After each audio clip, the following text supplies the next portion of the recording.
The night the library burned, everyone said it was an accident, a faulty wiring job, a stray spark.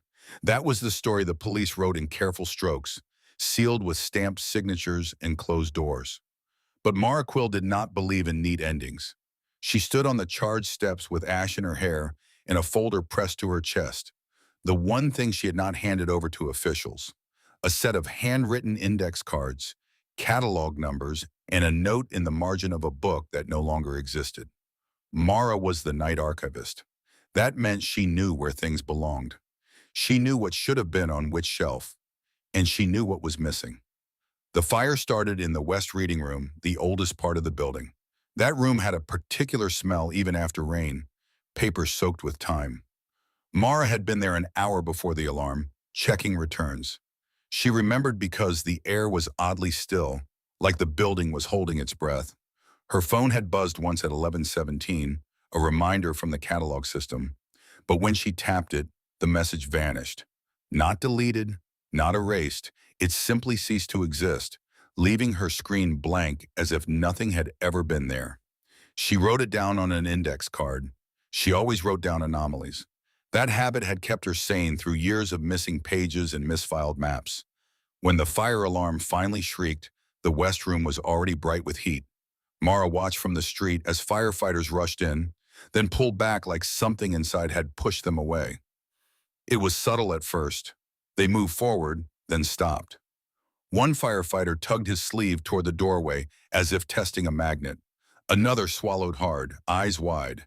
Then, together, they retreated. The flames roared, and yet no smoke rose at first.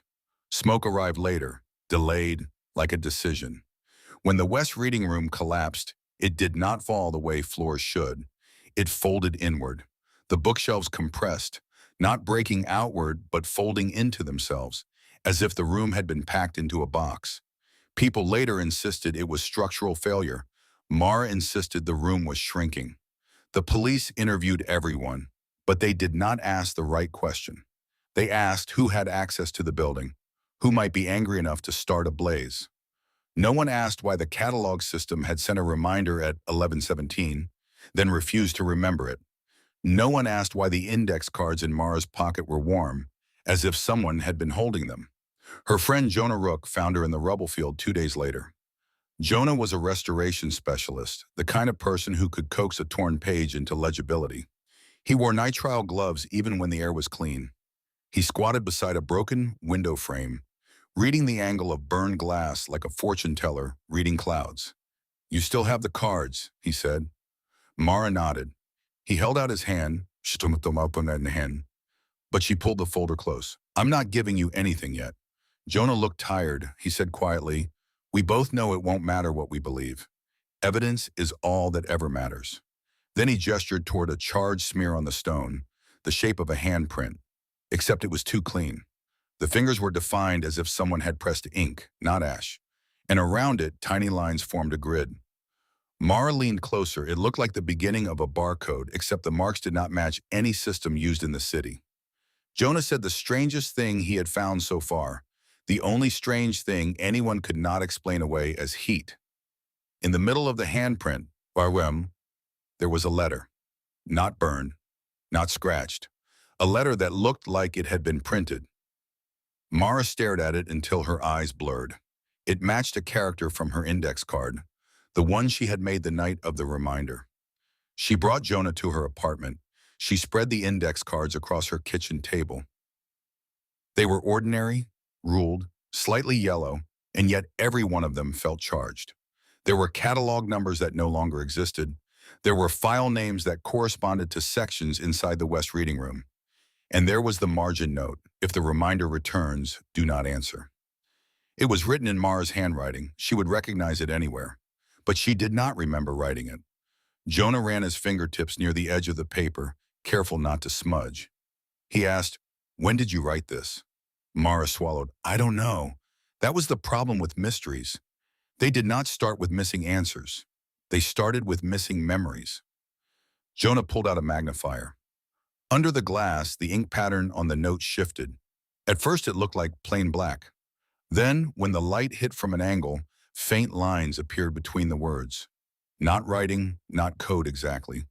It was the ghost of something formatted. He turned the paper back and forth until he found a setting where the faint lines snapped into focus.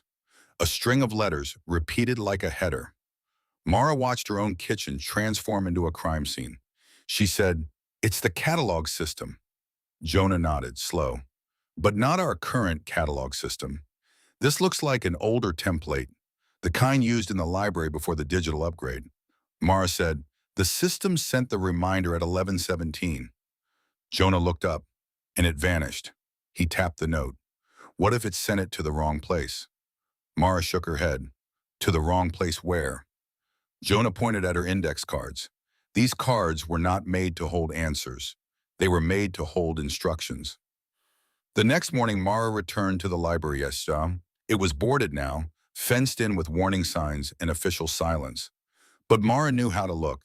She walked the perimeter with Jonah in a portable scanner device Jonah used to reveal hidden ink. They found the handprint again, or rather, a second handprint on the opposite side of the stone, almost identical but mirrored, Ushida. Under the scanner, the grid lines appeared deeper, like scars. Jonah breathed out. It's not a barcode. It's a timeline map. Mara felt cold despite the sun. A timeline map would mean the fire was not just destruction. It would mean the building had edited something. Edited it the way a careless editor deletes a sentence. Edited it the way a system corrects an error by rewriting history. Mara stepped closer to the stone and pressed her palm where the ink had been. The stone tingled, not with electricity, with a tension. She pulled her hand back quickly. Jonah asked, "Are you okay?" Mara couldn't stop staring at her own skin. There were tiny black specks on her palm now, like dust. But when she brushed them away, they formed a cluster of letters.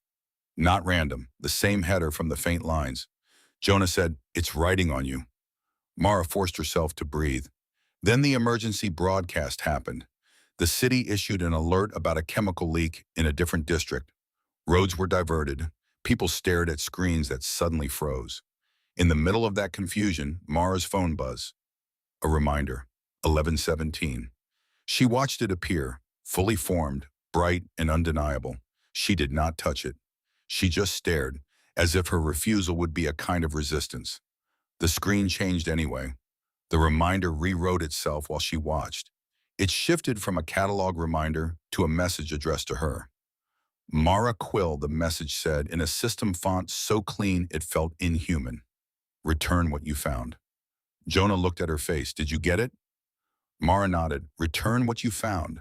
Jonah said, that's impossible. We found nothing but ash. Mara stared at the words. Return what you found could mean more than paper.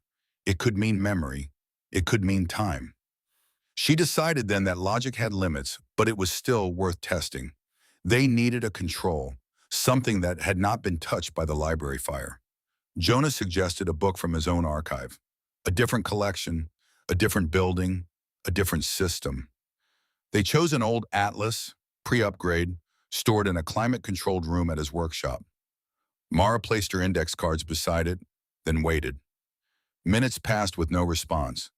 Then the atlas pages fluttered without wind. Not all of them, only one section, a thin band near the spine. The paper shifted, as if it were becoming pages from another book. A map beneath the top print surfaced, lines rearranging. Mara leaned in. The map was not of the city. It was of the library itself, drawn like a floor plan, but the West Reading Room was labeled differently. The label was not a room number. It was a timestamp. 11:17, Jonah whispered. It's pointing at an exact moment. Mara's throat tightened. If 11:7 was the trigger, then the reminder was not a message. It was a doorway. That night, they did something they were not supposed to do. Mara called the library's old catalog line, the one that had been decommissioned. Jonah found the number in an archived document on paper, like an artifact from another world. The line rang. Once, twice. Then a soft tone clicked in her ear, like a modem connecting. Mara felt silly for believing in anything beyond electricity. Still, she listened. At first, there was static. Then layered beneath it, a sound like pages turning. Not in the room, in her head. A voice emerged. Not human, not robotic. something that carried the cadence of reading. Index updated. Mara's pulse jumped. Jonah grabbed her wrist, and for a second she thought he would pull her away, but he stayed. The voice continued. Deletion scheduled. Return scheduled. Mara asked the only question that mattered. Return what? Silence. Then the voice said something that made Jonah's face drain of color. Return the reader. Mara stared at the atlas map on Jonah's workbench. Return the reader. She suddenly understood the fire, not as an accident, but as a correction. Something had mistaken her for an entry, like a system thinking she was part of its catalog. If so, then the warning on her index card, "Do not answer," was not advice. It was protection she had tried to give herself, protection that might have failed. In the days that followed, Mara noticed changes. Her dreams were filled with shelves that moved when she looked away. Her handwriting altered itself on receipts, adding faint marks that matched the header. At the grocery store, the cashier's scanner beeped. Then the display flickered. The receipt printed a timestamp instead of a price. 11:17. Mara would reach for the paper and the ink would smudge like it had never been dry. She brought it to Jonah. He held it under a light and read the faint grid lines. He said, "It's trying to rebuild the index, not just the library, everything it erased." Then came the final clue, a small thing, almost harmless. A bookmark appeared on Mara's kitchen counter. She did not own bookmarks. It was made of thick paper stamped with the old catalog logo. The stamp looked like a seal. On it, a single sentence in careful ink. You already returned. Mara did not touch it at first. Jonah urged her to. He said, if it's a trap, we will learn the shape. Mara picked up the bookmark. Under the stamp, there was another line, barely visible. Your shift ended too late. Her stomach dropped. She remembered her time log from that night. Her shift should have ended at 11. But her memory had been fuzzy since the fire. Fuzzy like the edge of a page where ink has bled. Mara checked her old wristband, the one she still kept even though it was obsolete. It was not just broken. Its screen displayed a time it had never displayed before. 11:17, the same time the system had tried to reach her. Jonah exhaled. Mara, he said, either you stayed longer than you think, or someone moved the timestamp after the fact. Mara pressed her thumb against the wristband. It warmed as if confirming a decision. Then her apartment door chimed. No one was scheduled to arrive. Mara and Jonah froze. Jonah whispered, don't open it. Mara looked at the bookmark again. You already returned. Her mind raced through possibilities, each one slipping away as soon as she named it. If someone came to deliver proof, then the message was a lie designed to lure her into answering. If no one came, then the message was meant to frighten her into believing she had no control.